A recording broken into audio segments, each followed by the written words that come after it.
The auction at dawn. The drums beat slow, like a heart about to give out. Dust swirled above the wooden platform in the center of the town square. Men in hats shaded their eyes, spitting tobacco into the dirt, while women pulled their shawls tighter against the morning chill. The first rays of dawn painted the adobe walls in firelight, stretching long shadows across the crowd. On the platform stood the girl. Bruises darkened her cheek, her wrists bound with rope that bit into the skin. Her hair, black as raven wings, tangled in her face as the wind stirred it. She lifted her chin, voice raw and trembling. "They'll sell me at dawn," she cried, voice breaking through the murmurs. "But I can cook. I can sew. I can clean. I'll be anything you need. Please." A man laughed, harsh and low, the sound scraping against the silence. "She begs like a kitten. Ain't no work in her bones. I'll give $5. 6. Another voice cut in, sharper, crueler. The girl turned her face toward the crowd, her eyes searching, pleading. "I can work. I can mend. Don't let them." Her words faltered as the auctioneer shoved her shoulder, forcing her to still. "Save your breath, girl," the auctioneer barked. His voice cracked like a whip. "She's strong enough. Don't matter what she says." The bidding climbed, voices rising and falling like coyotes circling a wounded deer. Boots scuffed in the dust. Hands twitched near gun belts, not from need, but from habit. Every man wanted a piece of her, not for work, but for ownership. And in the shadows, leaning against a crooked post, the widow watched. Her face bore no expression, though her eyes lingered long. The black veil she once wore for her husband was gone, but grief still hung about her like an unshaken cloak. No one in town paid her much mind anymore. She kept to her ranch, let her land go dry, and walked through town with silence at her back. But now her gaze fixed on the girl, and when the girl's eyes found hers, the noise of the bidding seemed to fade. A silent cry passed between them, desperate and sharp as barbed wire. The auctioneer's hand slammed the post. $10. 10. Do I hear 11? 11. A ranch hand shouted. 15. Another snapped. The girl shook her head, her voice cracking. "Please, I'll work harder than any of them. I'll serve honest. Just quiet." The auctioneer shoved her again. She stumbled, caught herself, and bit her lip against the pane. The crowd jeered, some laughing, some spitting into the dust. The widow's fingers flexed at her side. She hadn't drawn a gun in years, not since the night she buried her husband. Yet as she watched the girl struggle, something coiled tight in her chest. The bidding slowed. The price stood at 20. The ranchers muttered, weighing coin against desire. "She ain't worth more in that," one grumbled. "Worth plenty more," another countered. "Comanche blood's wild. She'll work or she'll bleed." The girl's eyes darted, frantic, until they found the widow's again. Her lips parted, the word barely carried on the morning wind. "Help." The widow did not move. Not yet. The auctioneer raised his hand high. 20 going once. A hush fell. Even the wind seemed to hold its breath. The widow stepped forward. Boots heavy on the planks, skirts brushing the dirt. Heads turned, murmurs spreading like wildfire. She hadn't spoken in a gathering for near 3 years. Her shadow stretched long across the ground as she stopped before the platform. The auctioneer frowned. "You here to bid, ma'am?" Silence clung to the air. The widow lifted her chin. Her voice, when it came, was steady low, the kind that cut deeper than a shout. "No." The crowd shifted uneasily. Men exchanged glances. A horse stamped the earth, snorting at the tension. The auctioneer's lip curled. "Then step aside. Ain't no place for you here." But the widow didn't step aside. Her eyes held the girl's, and the girl's eyes filled with tears that did not fall. The drums beat again, slow, relentless. The widow spoke, her voice reaching only the girl. "Hold fast." The auctioneer slammed the post again. 20 going twice. The widow's hand moved, not to a purse, not to a weapon, but to the folds of her shawl. The crowd leaned in. Some expected coin. Some feared steel. Instead, she laid down a folded paper, weathered and creased, onto the edge of the platform. A deed. The auctioneer blinked. "What's this?" "Land," she said. Her tone held no tremor. My East Field. Gasps rippled through the crowd. That land's worth more in the girl, a man shouted. The widow's gaze never wavered. It's enough. The auctioneer's face hardened. He glanced at the men who'd been bidding, their mouths tight, their eyes sharp with anger. But the weight of the paper seemed to drag the moment into silence. Finally, the auctioneer snatched it up, scowling. Done.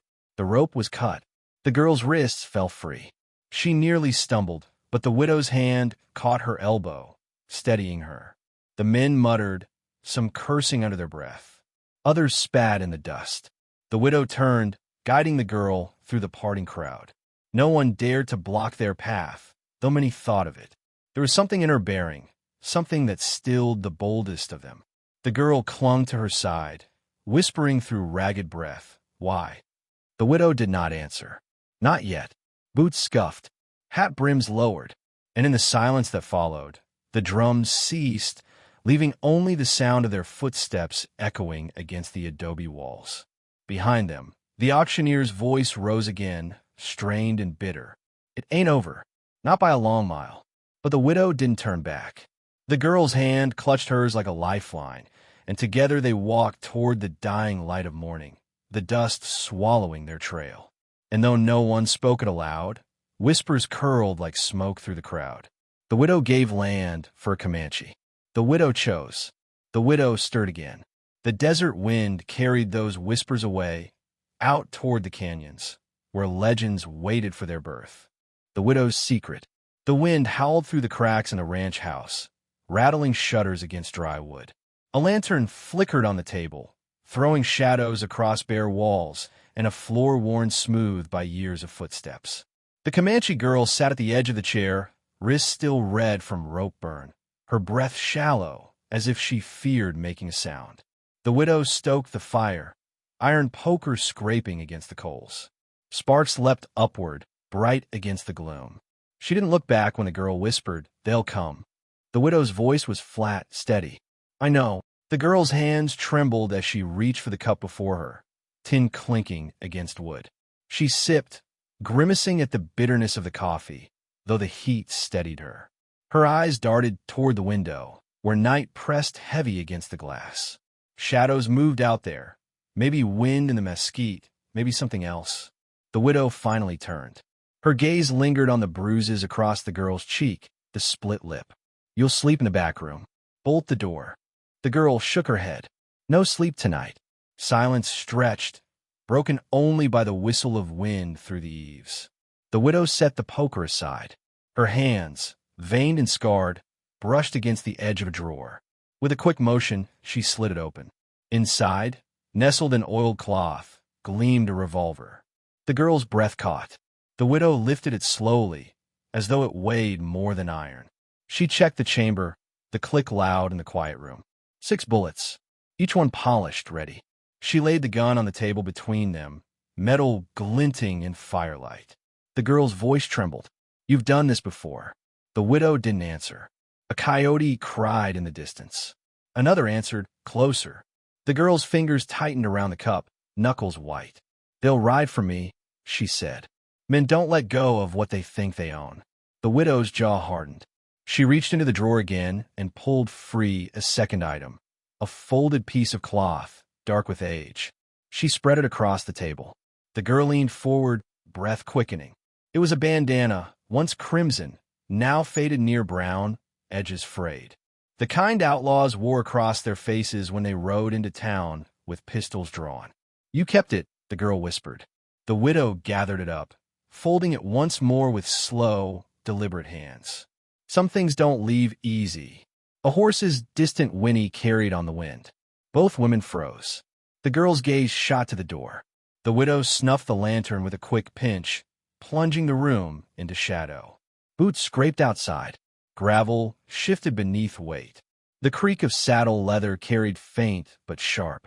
The widow moved to the window, pushing the curtain back with a single finger. Moonlight revealed 3 riders at the fence line, horses restless, eyes reflecting silver. Their voices were low, rough. "Her light's out. She's here. Reckon she's hiding her. Tomorrow will come proper. Tonight we watch."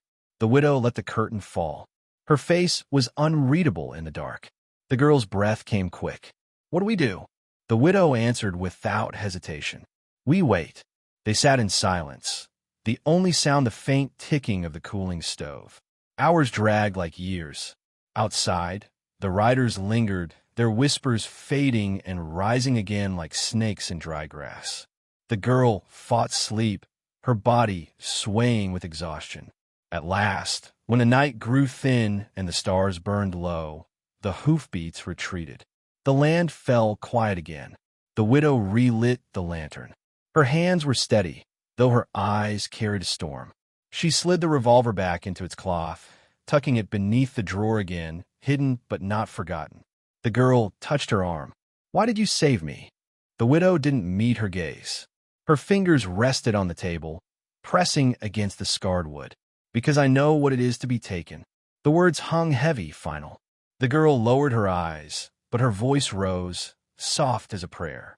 "They'll come again. Stronger." The widow's eyes turned toward the door, the window, the desert beyond.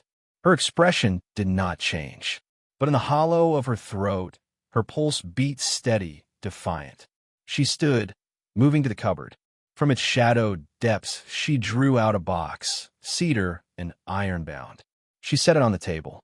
The girl leaned forward, curiosity flashing through fear. The widow lifted the lid. Inside lay bullets, coiled rope, and a knife worn smooth from years of sharpening. Beside them rested a holster, leather cracked but still strong. She lifted it, setting it before her with care. The girl's eyes widened. "You were—" The widow cut her off with a single glance. "Sleep," she said. The girl didn't argue. She rose, limbs trembling, and walked toward the back room. The door closed with a soft thud, the bolt sliding into place. Alone now, the widow sat at the table, her hand resting on the revolver's grip. The lantern hissed, flame steady. Her gaze fixed on the window, on the emptiness beyond. The desert waited, silent and endless. Somewhere out there, men plotted and sharpened their blades. Somewhere out there, the storm gathered. The widow leaned back, the bandana resting in her lap. Her thumb brushed the faded cloth, her breath slow. In her eyes burned the old fire, the one she had buried long ago with her husband. The wind shifted. The house groaned. She whispered into the shadows, words meant for no one but herself. "Let them come. The riders come at night." Thunder cracked over the canyon, rolling across the land like cannon fire. The girl jolted awake, clutching the blanket to her chest. Lightning split the sky, white fire flooding through the cracks of the shutters. In its flash, she saw the widow, already standing by the door, revolver in hand. The storm raged outside, rain driving in slanted sheets against the windows. But beneath the thunder, another sound rose, hoofbeats pounding fast, growing louder. The widow didn't speak. She pulled the bandana from her pocket, tying it slow, steady, across her face. The girl scrambled from the bed, breath ragged. "They're here." A lantern swung on the porch, casting wild shadows. Then came the voices, rough, cruel, shouting through the storm. "Bring her out. No use hiding now, widow. Give us the girl, and we'll leave your bones unbroken." The widow unlatched the door, just enough to slip into the storm. Rain lashed across her skirts, plastering fabric to her legs. She stepped onto the porch, boots sinking into the mud as lightning lit the yard. 6 riders stood at the fence line, torches spitting fire against the rain. Their horses stamped and tossed, uneasy beneath the storm's fury. The leader, broad-shouldered with a scar across his jaw, raised his pistol high. "You traded land for her," he shouted. "A fool's bargain. Hand her over." The widow's voice carried through the storm, low and cutting. "Step closer, and I'll plant you in it." The men laughed, though their laughter wavered in the thunder. The scarred leader snarled, "You don't scare us. You're just a widow with nothing left to lose." The widow lifted her revolver. Lightning cracked again, blinding white. When the thunder rolled, one of the torches fell, its bearer tumbling from the saddle with a bullet through his chest. Chaos erupted. Horses reared. Men cursed, fumbling for weapons. The widow moved fast, reloading with practiced hands. Another shot rang. A second rider slumped, his horse tearing away into the storm. The girl, crouched at the window inside, covered her mouth to silence her cry. Her hands shook, but her eyes burned with fierce light. She grabbed the knife from the cedar box, pressing the handle tight against her palm. Outside, the riders closed in, firing wild into the storm. Bullets split wood, shattered glass. The widow ducked behind the post, returning fire with calm precision. Each shot found its mark. The scarred leader bellowed above the storm. "She ain't yours to keep. You'll die for this." The girl burst from the door then, knife flashing in the stormlight. She cut the reins of the nearest horse, sending beast and rider crashing into the mud. The man cursed, rolling in the muck as his horse bolted into the darkness. The widow's eyes flicked to her, just once, then back to the fight. Another bullet cracked, and another rider fell. The scarred leader charged forward, his pistol firing wild. A bullet splintered the porch rail.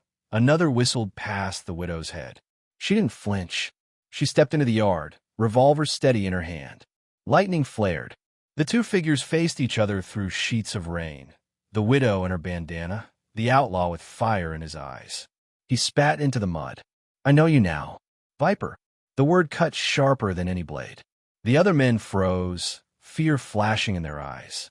The widow said nothing. Her revolver answered for her. The scarred leader's gun spun from his hand, shot clean away. He stumbled back, clutching his wrist, face twisted in rage. "You'll pay," he howled, retreating toward his horse. "By dawn, you'll be buried in your own field." The storm swallowed his voice as he rode hard into the darkness. The two remaining riders followed, spurred by fear more than loyalty. Their torches vanished into the sheets of rain. Silence returned, broken only by the storm's fury. The girl dropped the knife, chest heaving. Mud clung to her dress, rain streaming down her face, mixing with tears she didn't notice. She turned to the widow, voice shaking. "They'll come back." The widow lowered her revolver, smoke curling faint in the rain. She pulled the bandana down from her face, jaw hard, eyes unyielding. "Yes," she said. Thunder rolled again, deep and heavy, like the desert itself had spoken. The girl whispered, "They called you Viper." The widow holstered her gun, rain dripping from her hair.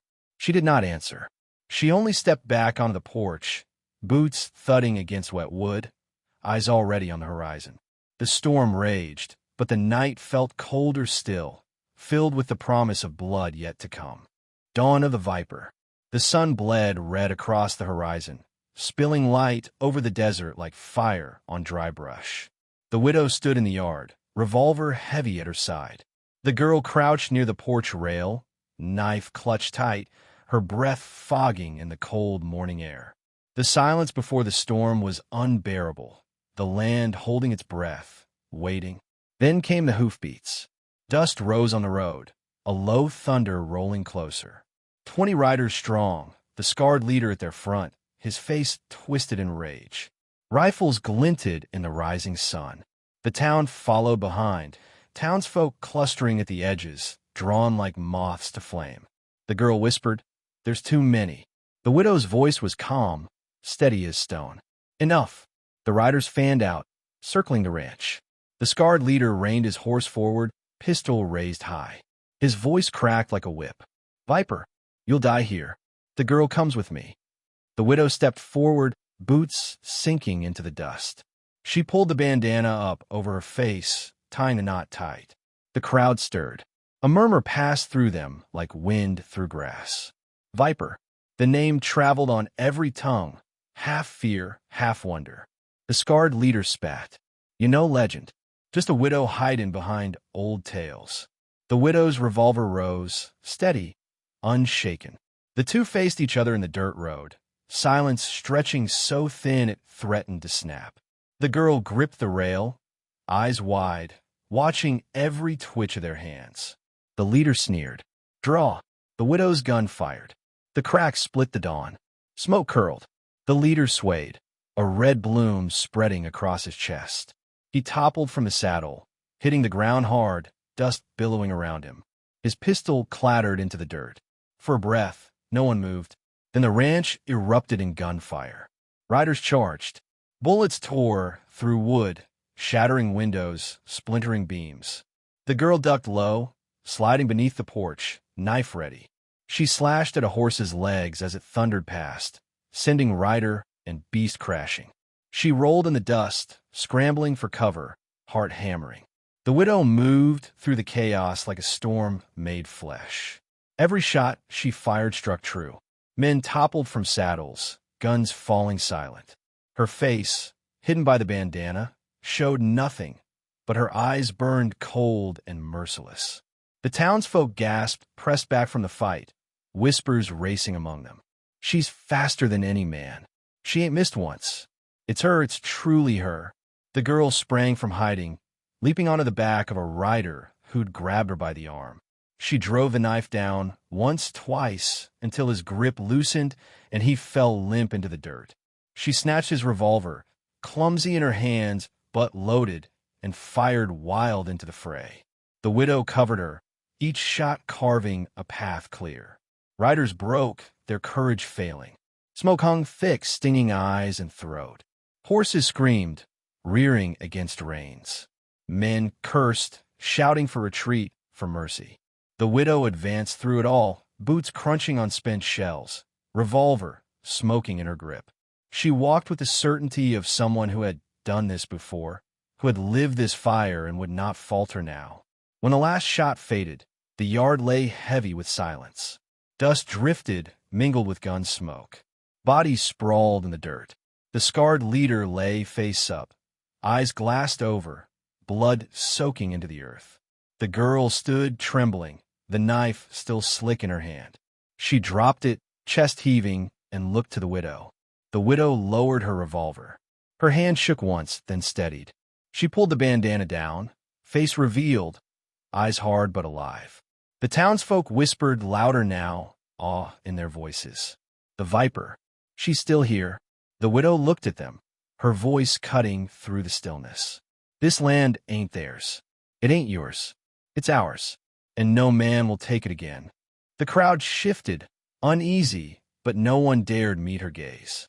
The girl walked to her, mud streaking her face, tears shining in her eyes. She reached for the widow's hand. The widow took it, rough palm closing firm around trembling fingers. Together they stood in the rising sun. Two shadows burned into the desert dust.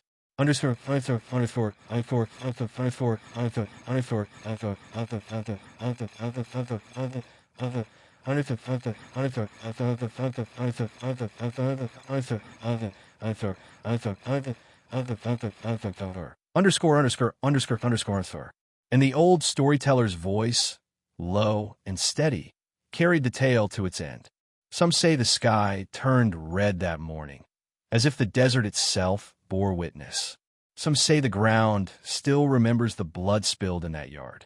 But all agree on this. When the riders came, and the world thought her broken, the widow showed her face again. They called her Viper, and they'll call her that till the desert swallows us all. As for the girl, she lived not as property, not as spoil, but as kin. Together, they walked from that dawn into legend. And the legend has never left us. The fire crackled. The night wind sighed.